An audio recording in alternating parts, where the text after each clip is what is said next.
Hello, everybody. Good afternoon. Thank you for staying after our wonderful message that was received today from RCA. We'd like to now open up this session for Q&A. So we are going to pass the mics around. If anybody has any questions, and they will be directed, obviously. Wherever you feel comfortable. If you want to, maybe for the camera though, you might want to come up here. So, whatever you want. Okay, Bill, did you want to say anything, or he's the head of our search committee, and I thought maybe he might want to add a few words to this. As she said, it's Q&A with RCA. Oh, that's right. It's Q&A with RCA. Okay.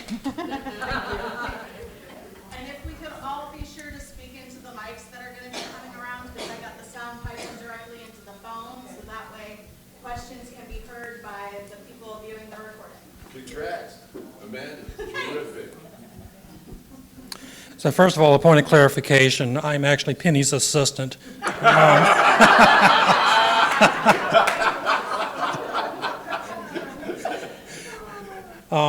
I wanted to start us off with, we don't have a slide for this, so you'll have to listen closely to our minister affirmation. We gratefully and joyfully behold the divinely inspired and skillful leadership revealed in our shared Christ consciousness, and so it is. And so we're very excited to have Reverend Cynthia Ellis with us today. It's going to be RCA from now on, I'm sorry. And we encourage everyone to ask questions. Yes.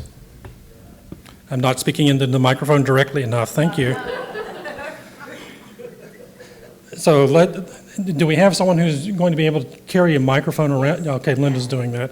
So do we have any questions? Oh, and Sherry too. Okay, 2 assistants. I'm blessed. Okay, so any general questions or specific questions? We want to put RCA on the spot because she's here to answer questions. That's what I'm here to do, yep. Okay, sure.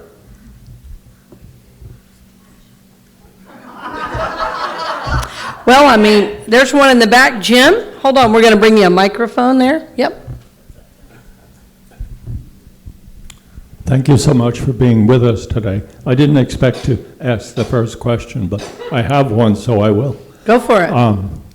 What are some of the other spiritual topics that you would prefer, or that Sure. you really like to address during your sermons and with us? Thank you. Sure, good question. Well, I do a lot of the unity basics, but I really bring them into a real modern relevance.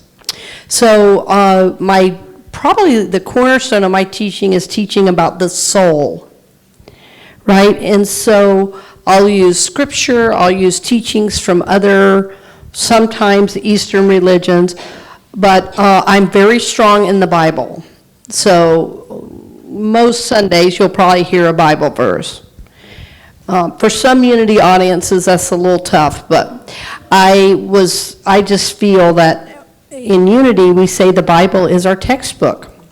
So when I use the Bible, I'll look at it metaphysically. But then I do a lot of like empowerment and goal setting and prosperity, a lot on forgiveness and gratitude. Those are my top topics. Yes. You're welcome. Good question. Yes, ma'am. Tell me your name. I'm Sue. Sue. Okay, we're bringing you a microphone. Just one question. Is it working? One question. Where's the love? What's that? Where's the love? Where's the love? Yeah, in your things that you... Oh, well, that's every Sunday. Great question. Great question. Well, the song is, what's love got to do with it? No, every Sunday, love. Wrong song. Yeah, right. You know me, Barbara. Yes, I do.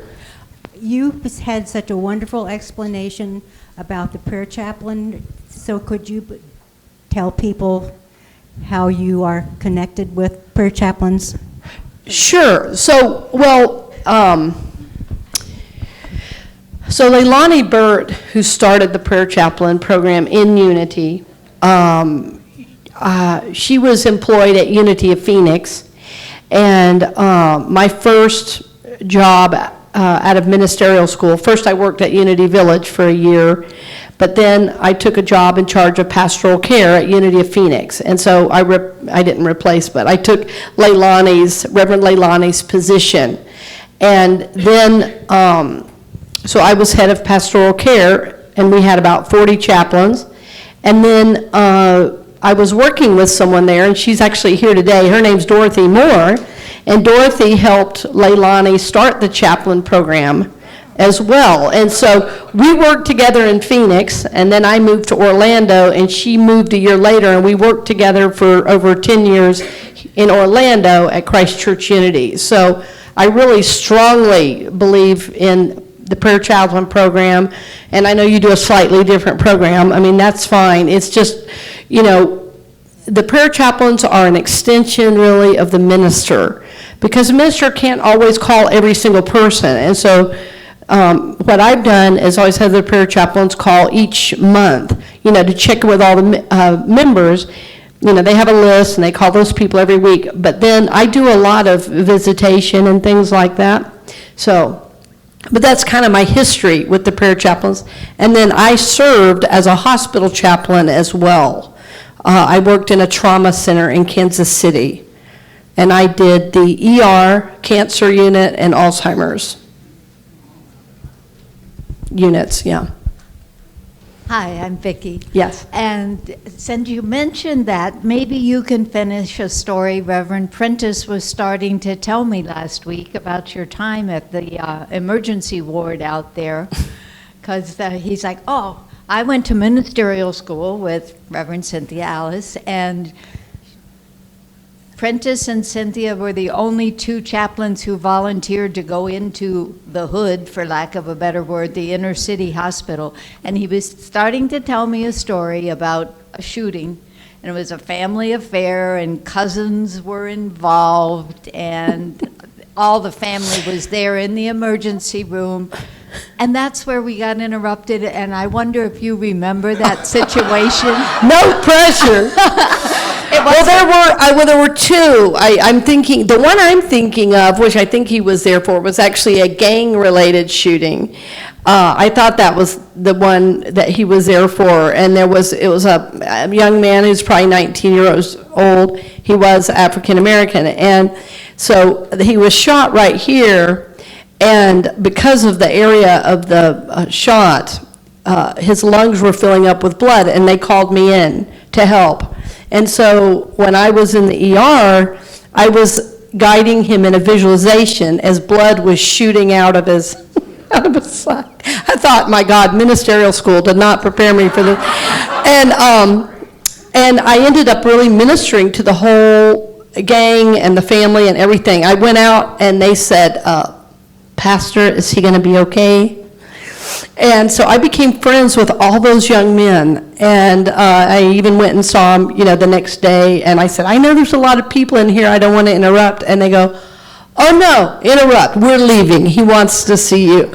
So I was really able to support him. I mean, that's the one I'm thinking of. There were so many, because it was the inner city, there were a lot of, the ER staff called it the Knife and Gun Club, because there were so many stabbings and shootings, and we worked with a lot of Vietnam vets as well, and a lot of homeless. So it was a very different population than most people work with, but, that I just felt a call to that. I mean, that's who Jesus helped, right? So I've always felt a call to go out and be of service in places that most people don't want to go.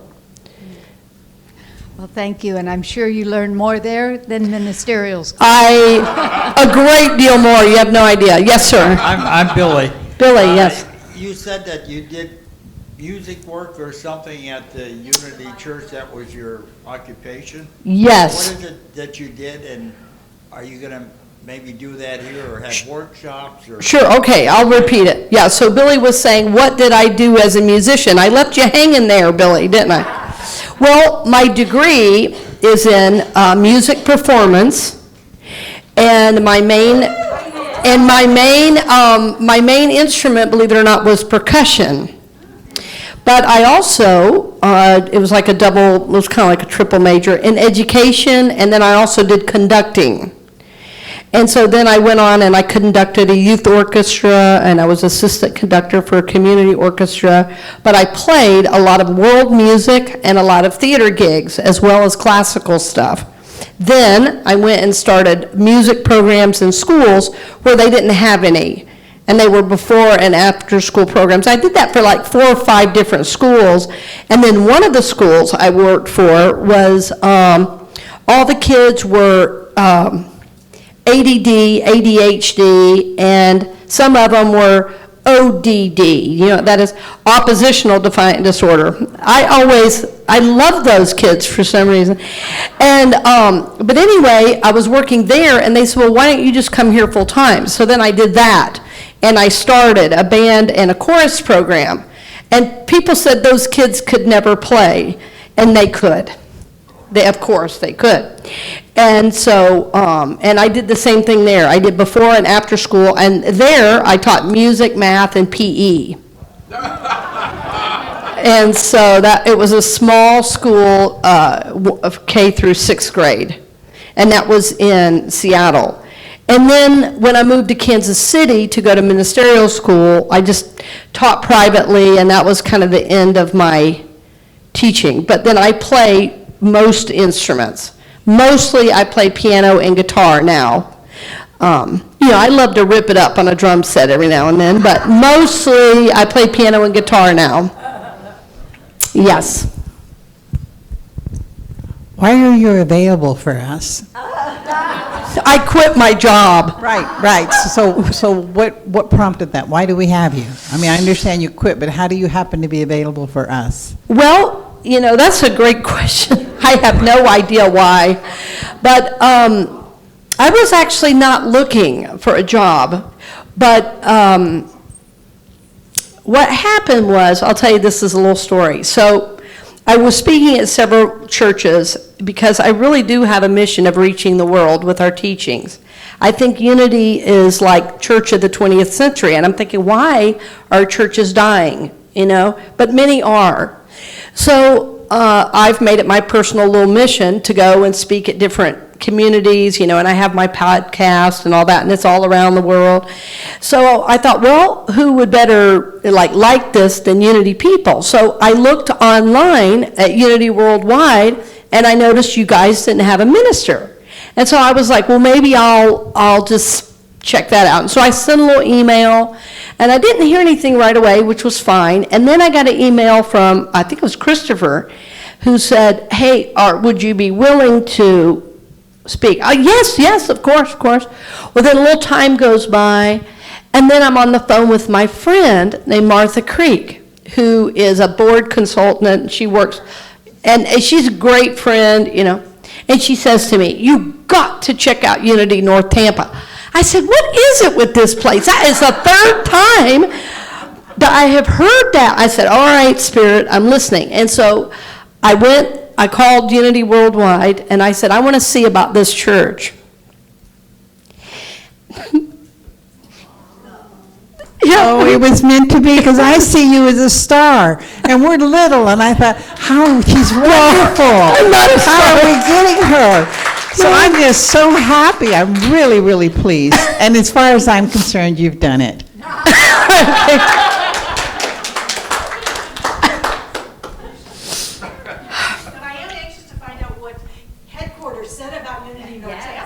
Oh, no, they can't say much, What they did is they just sent me the description, and I started crying.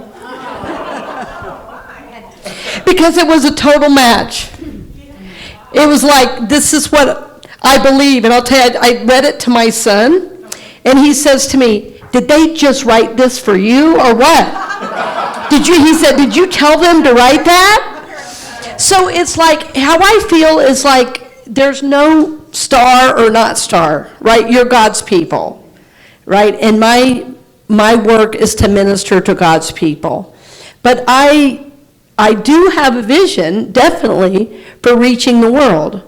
Well, I can do that through Unity North Tampa, and I'm already doing it through my podcast. It is almost to 200,000 downloads, and it is around the world. It's in over 80 countries. So it is around the world. I mean, yeah, it's amazing.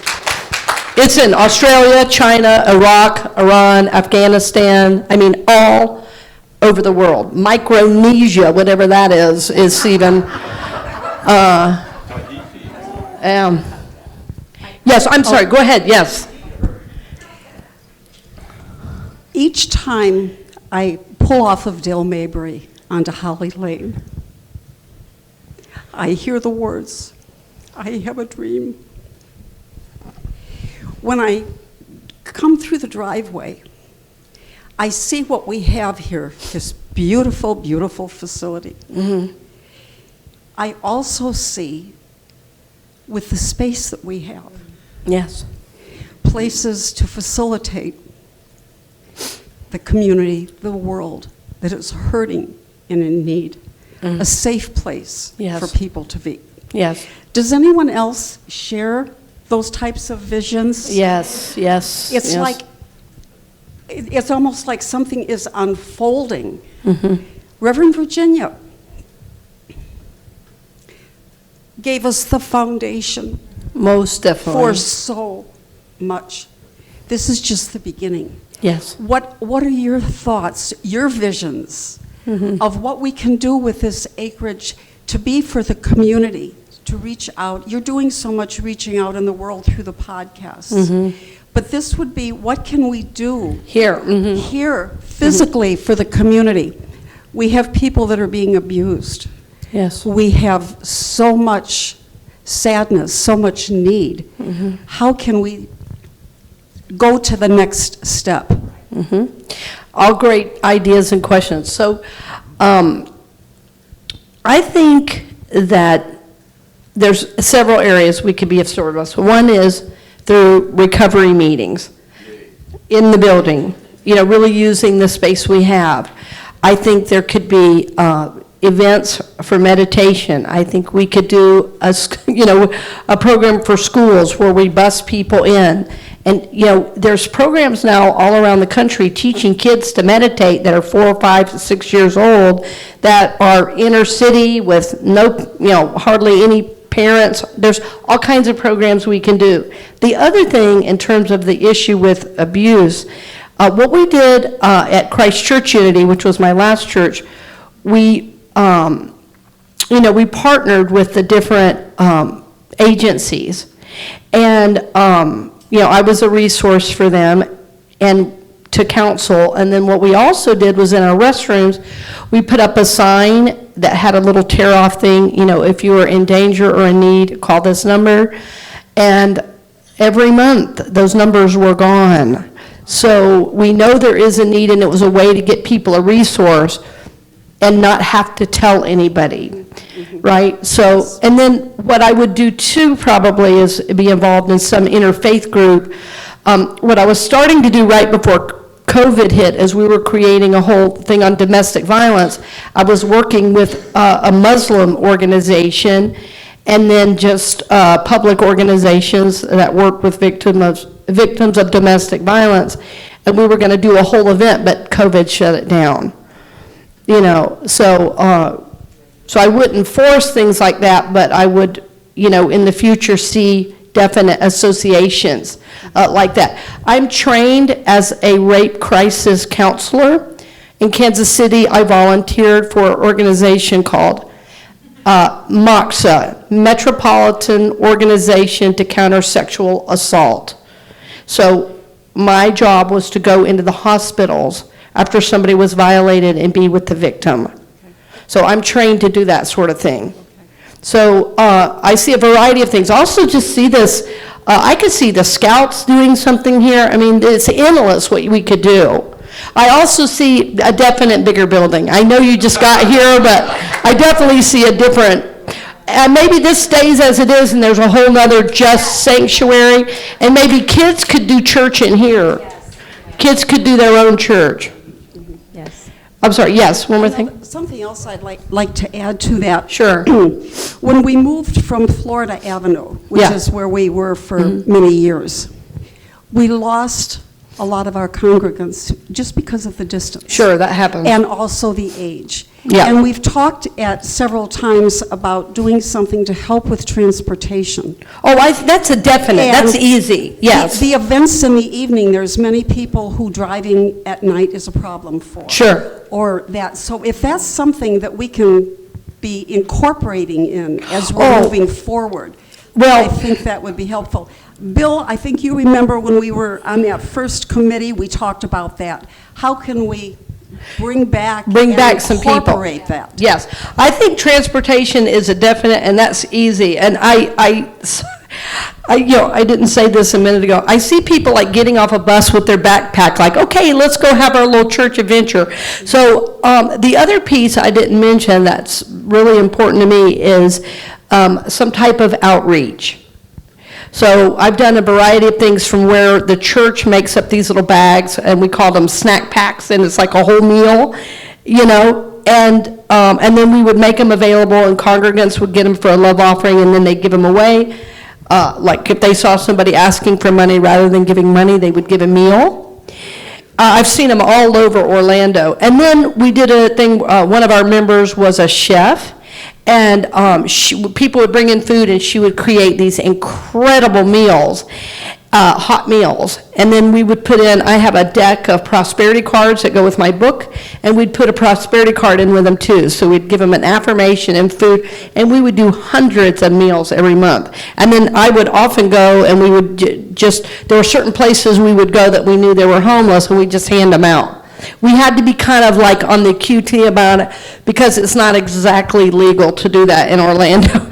So we kind of had to, but we felt real strongly that it was something to do. And then we brought people in too, where once a year we did this event called Survive to Thrive, and we bussed people in, and we had a whole day.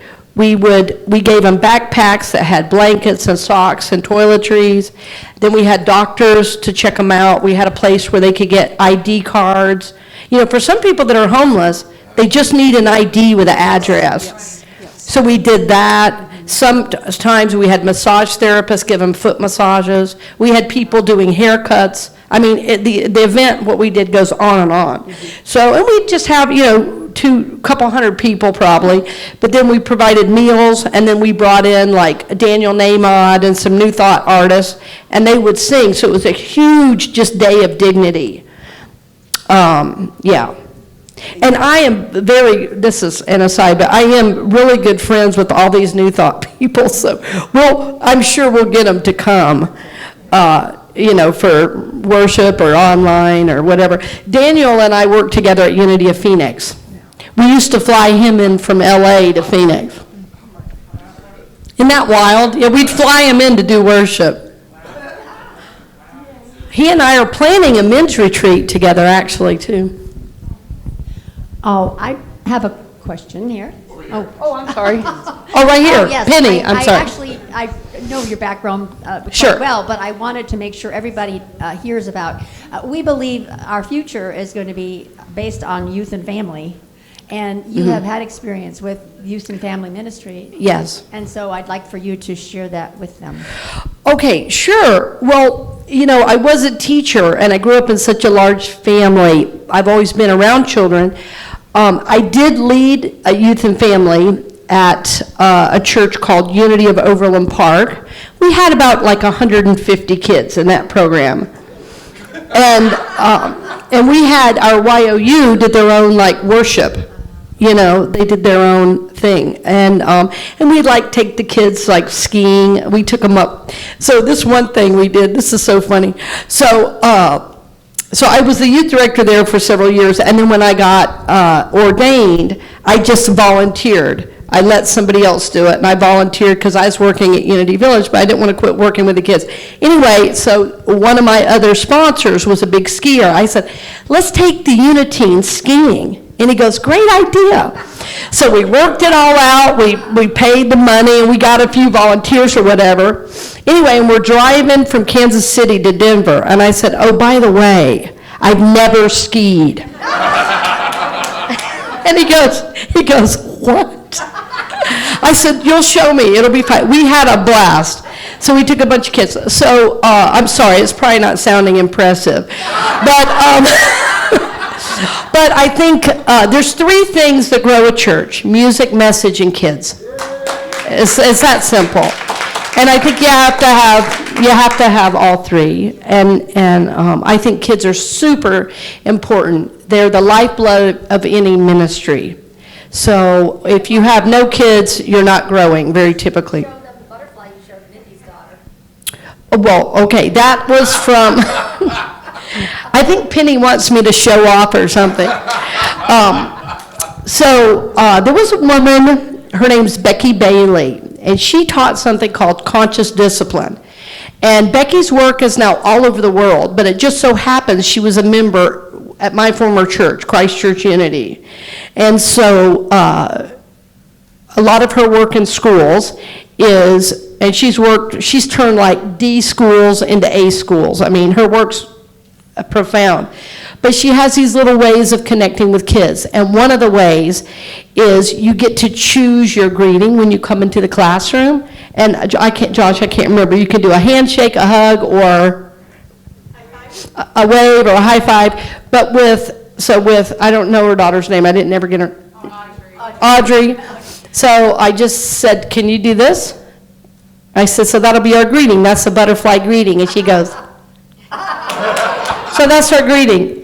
You know, so I don't know what you wanted about that. But anyway, that's all I did. It was nothing big. I just love kids. That's just the bottom line. I just love people, you know, and so I think kids have really good, I don't want to say this in church, but they have really good BS detectors. Kids know if you care about them or not. And it doesn't matter how old you are or how you dress or if you're outgoing or quiet, they know right away if you like them or not. So I think they always just feel that I like them. And I'm the youngest of so many kids that, you know, we just always had kids running around. There's about, I don't know, I have what, 16 or maybe it's up to 17 nieces and nephews now. It's ridiculous. Go ahead, Marion. So, you're always welcome to join Sounds of Light while you're here too. By the way. Well, we do like drums. So one of my goals here, we have a wonderful place to have New Thought concerts here, and I think we need to be doing that more often. We got absolutely. We spent $25,000, folks, on AV, and we need to use it. Yeah, and I think, you know, what I like to do is work with the artists and the other ministries in making it worth their while to come. Because, you know, I've been on the road playing and speaking, and I know what it takes to put on anything. You know, you've got a hotel, you've got a rental car, you know, and churches want to pay you $75, and you just go, I can't do that.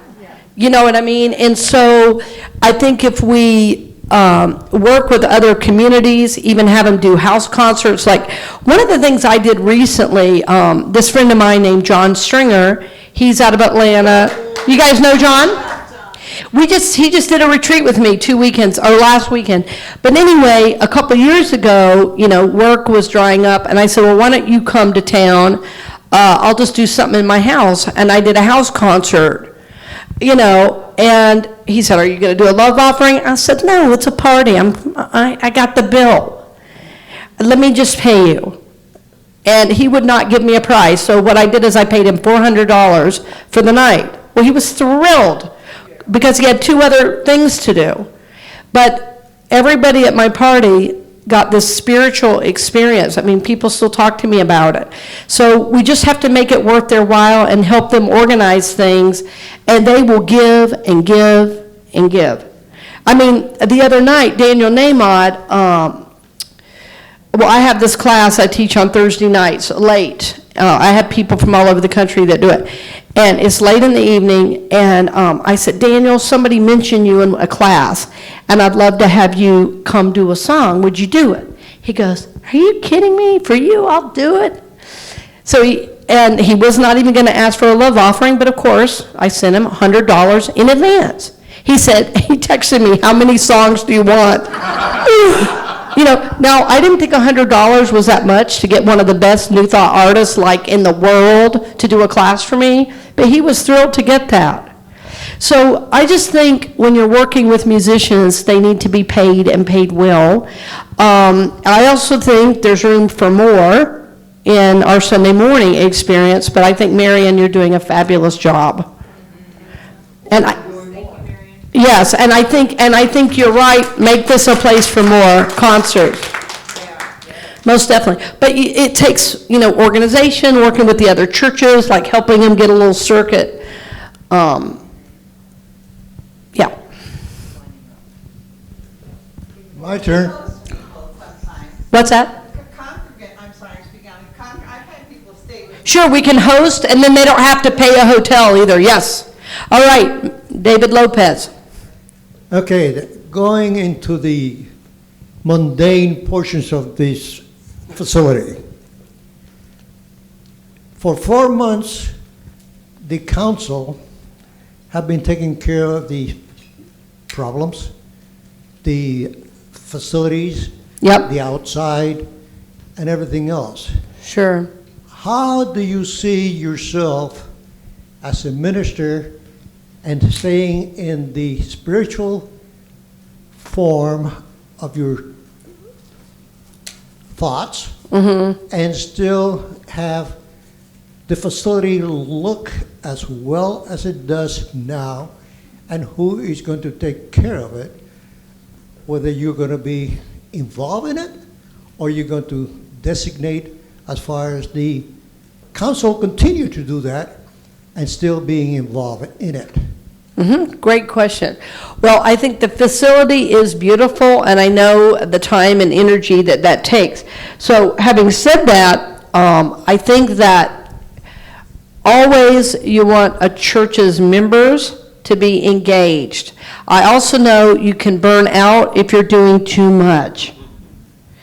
Right? So I would just need more information in terms of like, are you paying to get the lawn done? Some things need to be paid to be done, right? But then other things, like you have beautification days or cleaning days, like what we did at CCU in my first year. Well, I'm going to give you an example of how it looked there. I walked into one of the classrooms, and my son was about 7 or 8 months old. And I walked in and I said, where is the nursery? And they said, back there. I said, behind that board there? Yeah, behind that board. And I looked, and that board had a rusty nail sticking out of it. And I looked at the walls, and you could tell somebody had taken a pencil and gone like that on the walls. So in my first 6 months, what I did, I said, okay, we got to have a cleaning day. And so I said, anybody who wants to come can come. We're going to paint. But first we're going to clean. So if you have paint stuff, bring that. If you want to clean, come an hour earlier, because we want to wipe down everything before we paint it. So I think it's a both and. I think the minister has to be engaged, but I could not possibly do it all, nor is that my skill set, nor is it appropriate, because I can't both lead and be spiritually aligned and only be doing all the housework, because I have my own life and my own house also to take care of. So, but the job is about spiritually leading, yes, but it's also doing. You know, my problem is not underdoing, just for the record. My problem is always like, okay, we'll get it, it's okay, we don't have to do it. So I always do plenty, but, so I think there needs to be a shared duties between the minister and, you know, leadership. But I think everybody takes a part. For instance, I would say, if you're coming in from your car and you say anything on the ground, if this is your church, you pick it up. You don't wait for somebody to do it. You take pride in this place. If a toilet paper roll is off the roll, you put it on when you go in. You act like you live here. It's God's house, right? So this is how I would, you know, facilitate and manage things. That's what I've done in the past. But then again, some things do need to be paid. I'm not an electrician. That's one thing I won't do. You know, but what I did do at our last church is I made friends with a master electrician, and we'd have wonderful conversations about the Course in Miracles, and then he'd go replace all the ballasts for me. So I know how to do that. Okay. And we're still friends today. Go ahead. Jeff, go ahead. One of my special desires is to have a group called Acoustic Eidolon. Oh, yes. Have you heard of them? Yes, they're amazing. They're good friends of mine, and they stay great. with me. Oh, wonderful. And there's, yeah, we had them 4 times. Oh, great. But they're not what you would call New Thought. New Thought. Fine, even better. Okay, because of their spirit is so incredible. Yeah, their spirit's right on. Yeah. Yeah, yeah. So you're open to having. Oh, very. I'm a big jazz fan also. So, yes, I'm open to many different kinds of music. Marion, I'm not stepping on toes over here. I'm a big jazz fan. And my son's a classical violinist, so, we'd love to have all different kinds of music. I'm all for it.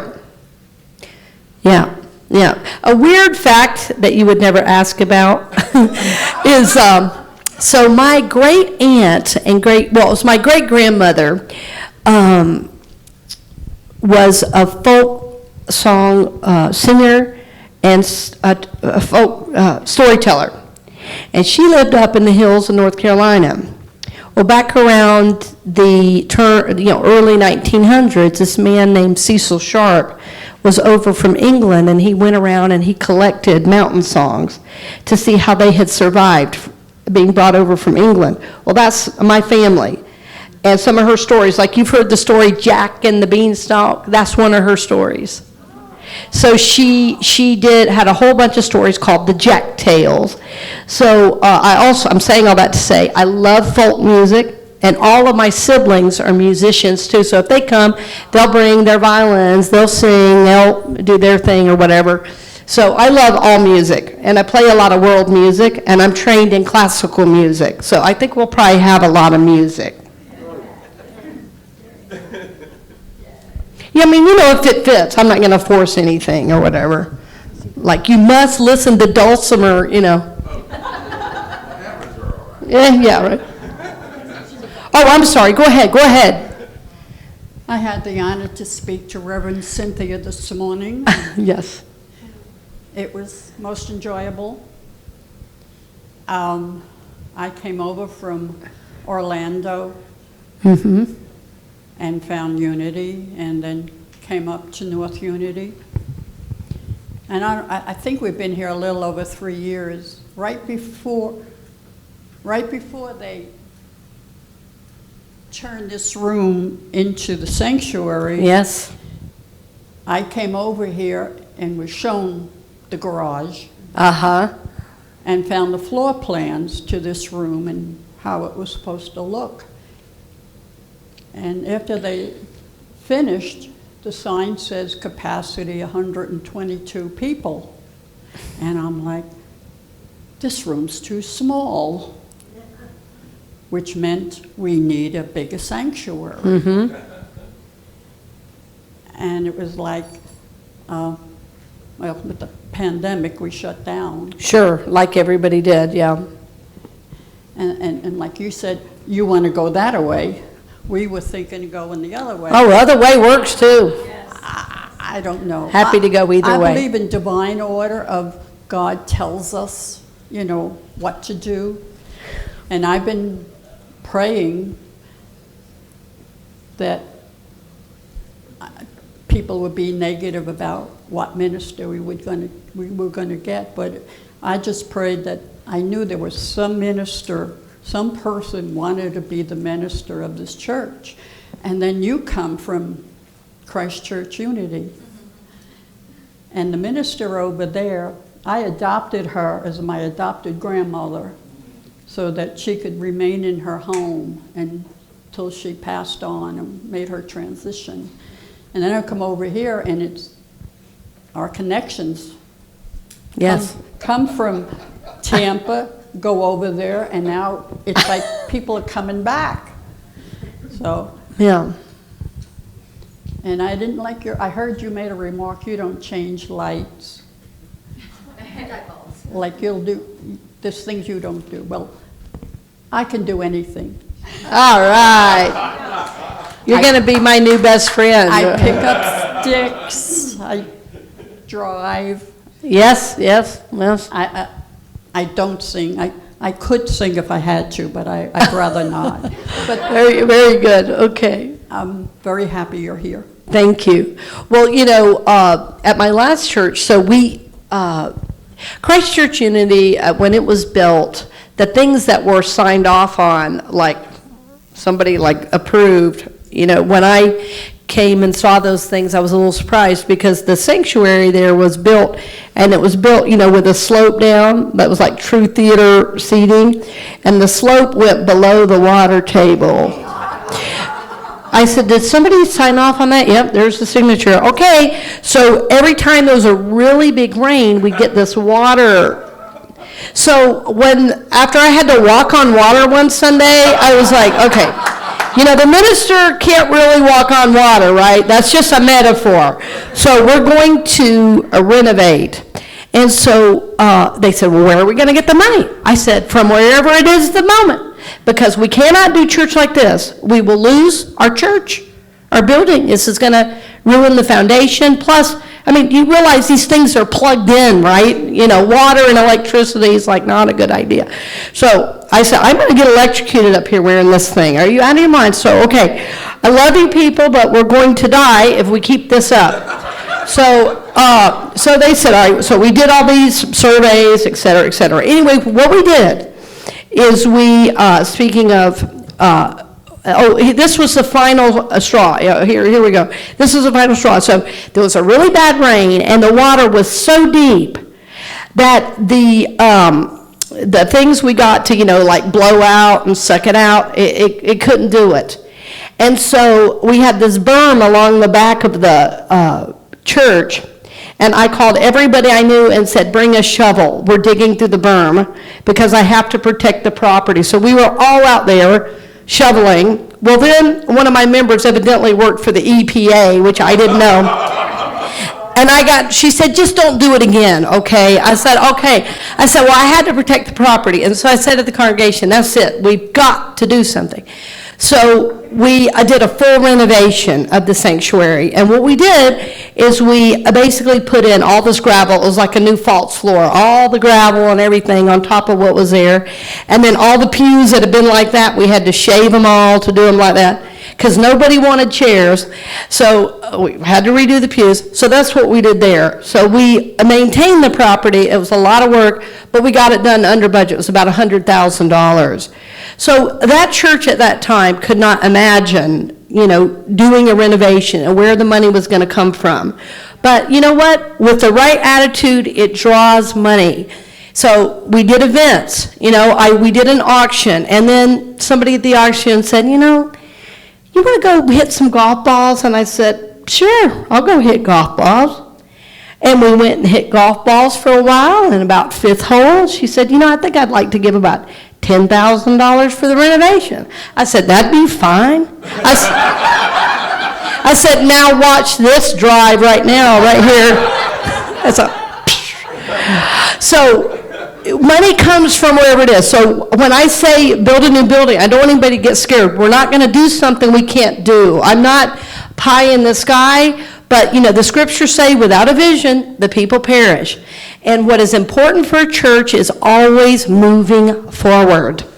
You have to be building or moving or creating or having or inviting. As soon as you get stale, people's attention span now, it's like, oh, there's something else going on at this church, Oh, there's a barbecue. Yeah, but you love this church, but it's free barbecue, So you have to kind of keep, stuff. If we're going to do a men's group, it's going to be free barbecue at the men's group is what we're going to do. So that's what I'm saying. It's always going to be something moving. But so when I talk about a building, I don't want anybody to get scared. There's a time to collect the energy to see what's here, to see where the finances are. There's planning, there's visioning, there's projections, there's ways to get there, So I'm aware of all those things. That when I coach people, that's one of the main things I do. Is one of my courses is called Dream Big, Live Big. And it's about having this larger vision and dream, but then every day you've got to do a little step. So that's how I think of these things. I'm not like living in a dream world. I understand what it takes. That's okay, we know how to manifest. That's right. We know how to manifest. Yeah. You know, I mean, the other thing to really consider, this never went over at the last church. I'll just tell you right now. I got nothing to lose. Well, our bookstore was not really making money, and so I was thinking about putting in a coffee shop. Because I know I love really good coffee. Like I have a really expensive espresso maker that makes really good Colombian coffee. And I thought, how cool would that be? All my meetings could be here at this cafe. And people could come here, and on Sunday, people could go in there and buy the coffee they want. And they could order a triple shot whatever with pumpkin stuff. And they could just get that. And it would also be a revenue stream for the church, you know. And so, like in the beginning, it could be open like when there's a class and on a Sunday. It could be somebody, you know, that just has a little cart that wants to make a little extra money. And then they give back to the church like 10%, 20%, whatever's, you know, like worked out. So the thing that I think churches, especially the larger churches, have done well is they realize they need different revenue streams besides Sunday morning giving. Right, so it's just getting a little creative with how you bring finances into the church, you know. So doing book series, you know, sometimes, like occasionally I would do an Eckhart Tolle book or whatever. Well, then we make money on book sales here, and then, you know, so you just get kind of creative with how you bring different revenue streams into the ministry. So, I mean, I don't know, it's Lutz, like, I don't know, there's no good coffee around here. Well, Dunkin' Donuts is number 4 on my list. It's okay. I'd rather just have green tea than to have that. But anyway, so that's just the way I think about things is what do we have and how can we use it for the betterment of everybody and get the bills paid? You know, at my friend's church in Nashville, they have a little building and it used to be used just for 12-step. And he goes, you know, they're only using it once a week. It seems like I could use that more. Turns out now he has a school in there, and that school pays all the church's bills. And so the Sunday morning offering goes in reserve. I mean, so think about that. There's a lot of smaller, like there's homeschoolers now. I mean, there's space in there. It can be used for a homeschool group to come in 2 or 3 times a week. That's very popular now, especially with COVID, even more homeschooling. Yes. Sorry, let's get you a microphone right here. Well, I think that's what we're bringing young people in also. You know, we need to do something for children. And if the children are here, their parents are going to come. Oh, absolutely. Yes. I had said, you know, when you said another building or more space. Yeah. I don't know all of the building. Right. But my children went to preschool in a religious church, in a Methodist. Yes. They happened to go in a Methodist church. Yes. But, I mean, everybody ended up wanting to go to that preschool. It ended up being like the best. Right. You know, I just think children, and you started to say that before. Absolutely. And preschool would bring in a lot of money. I mean, yes. Well, they have to. Well, and it's a safe place. Kids, room to play outside. I mean, you know. And, you know, from there you could do Easter egg hunts and all kinds of events, yes, yes. The truth is, this would be cool for a classic car show out here. It's outside, it's under the trees. Classic car people are kind of cool. Motorcycle people too, yeah.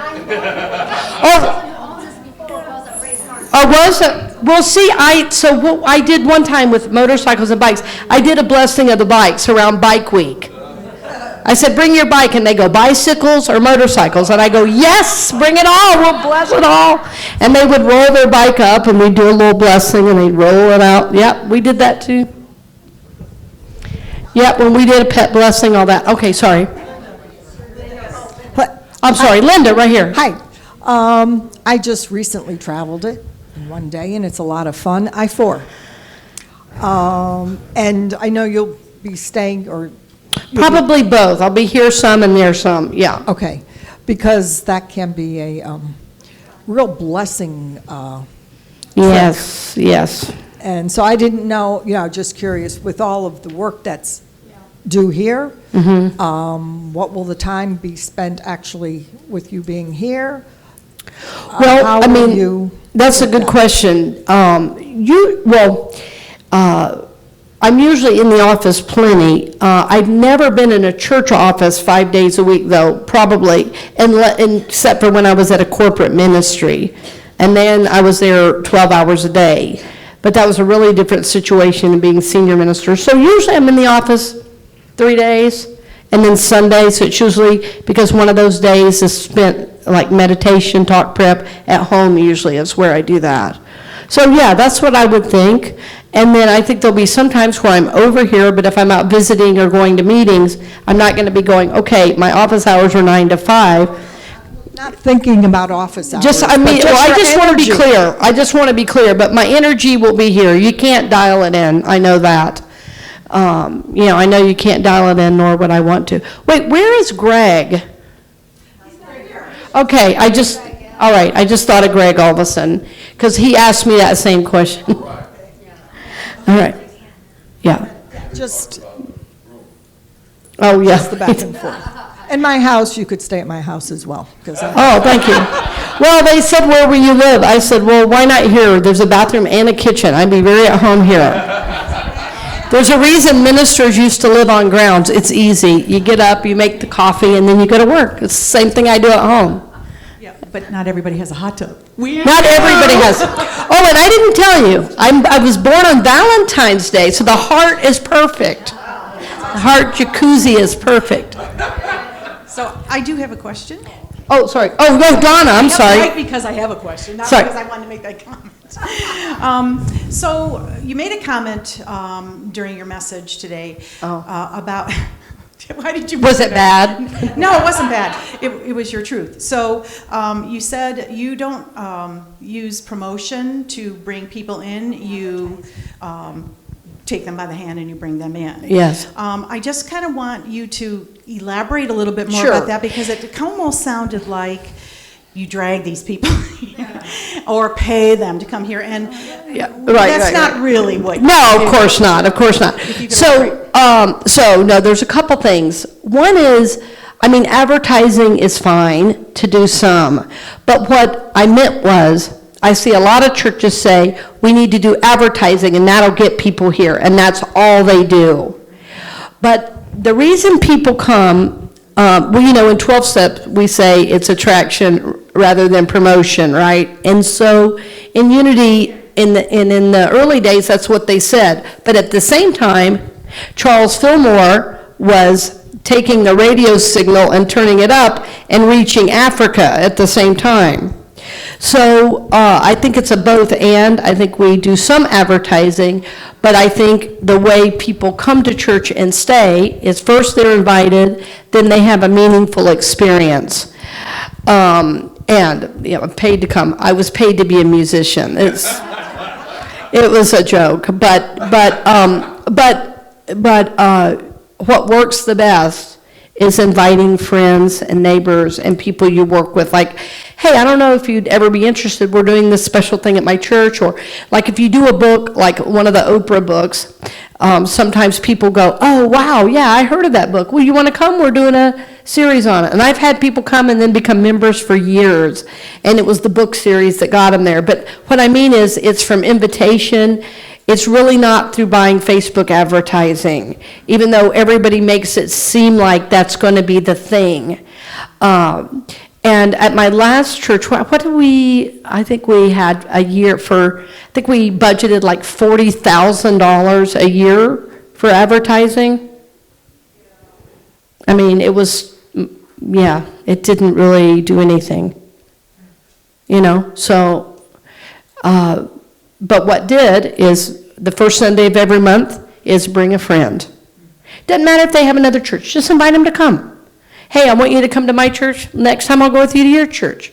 Especially if you know somebody without a church, invite them. Invite them, you know.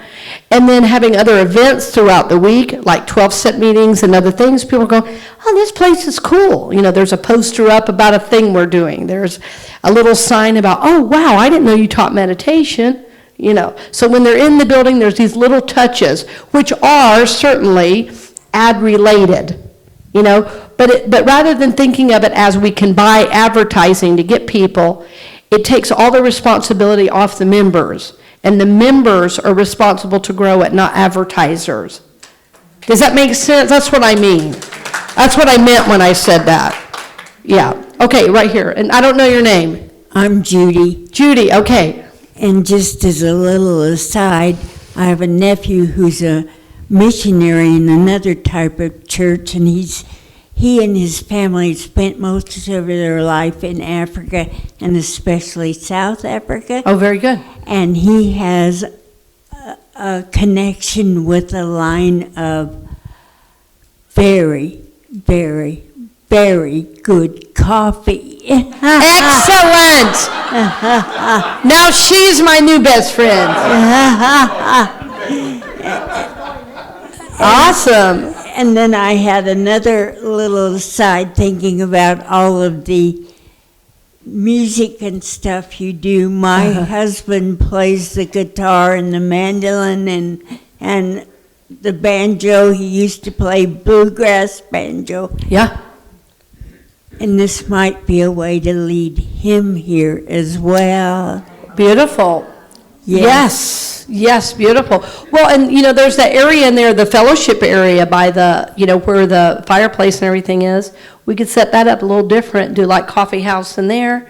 Absolutely. The youth could do it as a fundraiser, and the youth could make like little brownies and stuff, and we could have somebody doing, you know, pulling shots over there making coffee. And then we could have musicians and stuff. We could do like a poetry slam or music night or bluegrass night. Yeah, very easy to do. Yes. I've been with the church since the beginning. Right. And on Florida, which was not the most conducive place, but Sure. it brought us, boy, we did Yeah. a lot there. We had a sign up that said unity on the road. And I don't know how many people saw that sign and came in. They kind of looked, they knew unity, or they investigated, and it brought people in. Unfortunately, we don't have that. Yes, I noticed that. You know, there is a woman who owns the property across the street, and Reverend Virginia approached her to see if we could put up a sign. And? No. You could talk to the board, they can, but maybe you can go in. Make a deal. Win her over, and because this road is so traveled, but, you know. Get one of those guys that's flipping those signs. Yeah. I think you do need a sign, yeah. And it's been, It's when we rough. moved here, we really thought that we would be able to have the sign that's down there, up there. Yes. And they said no. But maybe. Well, why do other churches have signs? Money talks. Yeah. Yeah. I wasn't on the committee, but I know that there was Okay, well, a big all right, problem. so there's Yeah. plenty to do, in other words, okay. All right, 3 more people. Okay, Penny next. Yes, I want to make sure everybody's aware of this as well. We've done things like Reiki. Yes. Chakra toning. Exactly, Vibrational exactly. attunement. We're doing full moon drumming. What is Yes. your experience in that? We want to hear your experience in those different kinds of areas. Love it, love it. I love, I've done a lot of Reiki and sound healing, sound baths, you know, stuff like that. So yeah, I think those are wonderful events. The other thing, as well as singular events like that, one of the things I've done is where we do like a whole day where people can come and try different things. Which would include some of those things. We could even have like prayer chaplains in one room, a Reiki in another area, like between, 1 and 5 on a Saturday. We could have people go in shifts. So one-off events, yes, or classes, because a lot of people have heard of these things but don't know anything about them. So yeah, I'm all for it. Like right now, I'm about to teach a chakra class online, so I studied the chakras in depth also. Okay, hold on. Somebody has a mic though. One sec, Jan. Who had the mic over here? I thought. Okay, back to my friend. Okay. Up at the corner, the air conditioning place is no longer there, but a sign company is moving in. I don't know if we could. It sounds like a conversation, you know what I mean? We used to have a flag there, but. There's a flag. It's still there? Oh, okay. Yeah, I saw the flag, but the one little sign was like, you know. And there's a little sign on the other side Yeah. of the road. Okay, Billy, and then Jan, and then, is there an end to this? Okay. I'll be the end. I am hungry. Okay. Well, I don't know how it is in this part of town, but I think if we get with DOT, we could maybe get a church sign put up that's a road sign that says Unity 2 miles or 1 mile or something like that. They have them right on the road, and it's a very, it's a road sign, so it's durable. It's not gonna, That's a good idea. Mm-hmm. And then, just have maybe Unity, Sure. 2 miles and Holly Lane, so the people would know to Well- turn there. I think all good ideas. So what I think we should do is table the sign thing, because we're going to get in the weeds. This is just general Q&A, but I think all great points, and I think we need I don't have the job yet. Okay, Jan. Well, hadn't signed nothing. For those old timers, and I guess Linda might have ducked out, when we were on Florida, we had a health fair that was phenomenal. We had Dr. Shemish there. Yes. And we had people talking about acupuncture, chiropractic. We had all kinds of things. Dr. Shemish came in and he was going to talk for an hour.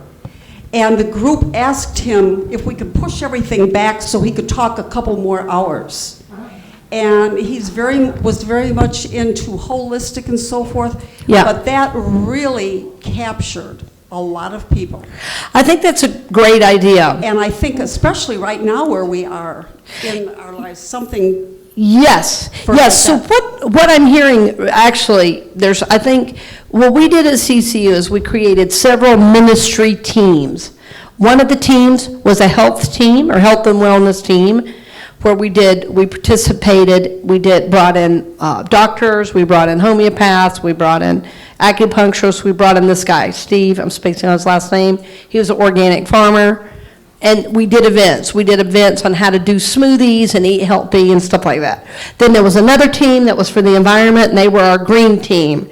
And they would do events around the area, and they would go represent the church. So there may even be, yes, all church events, but I want you to start thinking that if we can empower smaller groups to go be a presence, because the minister can't go do all those things. It takes empowered individuals who say, yes, this matters to me, like, yeah, right, exactly. So that may, be able to go and do these things. But I think those are definite for on grounds. Yes. Okay, I hate to do this to you, but we kind of forgot about poor Amanda in the back there, and she has a question. Sorry, Amanda. I wondered why you were holding a microphone. I'm so sorry. No, that's okay. I said I would be the last question. Okay, so all right. This is it. And okay, like bringing it back here and this community and you. We all have like our favorite services that occur every year. Oh, yeah, like Thanksgiving Eve or something like that. Burning Bowl, Christmas candle lighting, Whitestone. Are there services that you do every year? And what are those and what does that look like? That's a great question too. Yeah, so I usually do, but not always, Thanksgiving Eve, Christmas Eve, Burning Bowl, and Whitestone. Those are kind of the basics.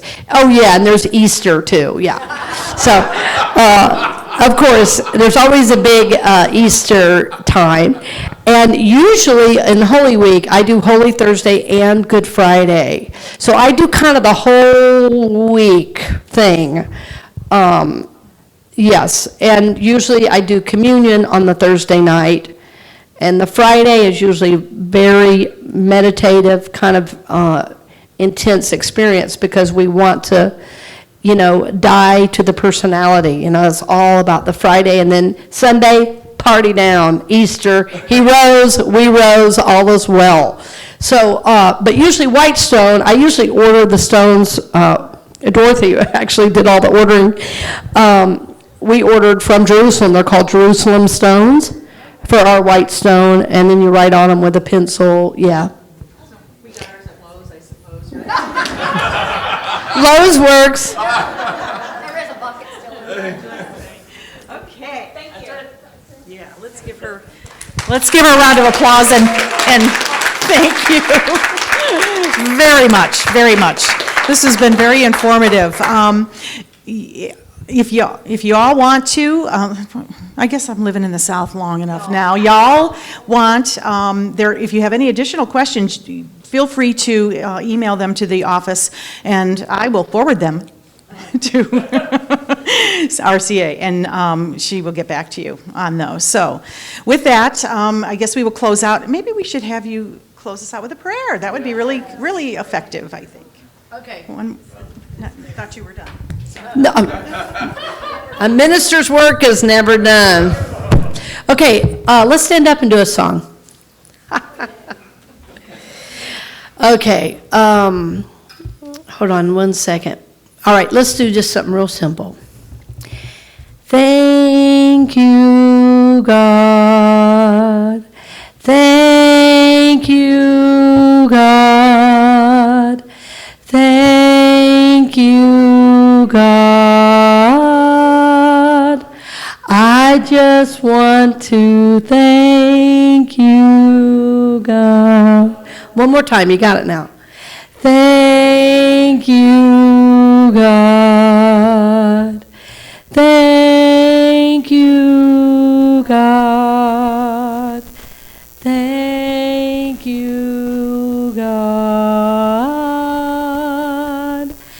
I just want to thank you, God. And then we do one of these and know we're blessed. Namaste. No, never done it.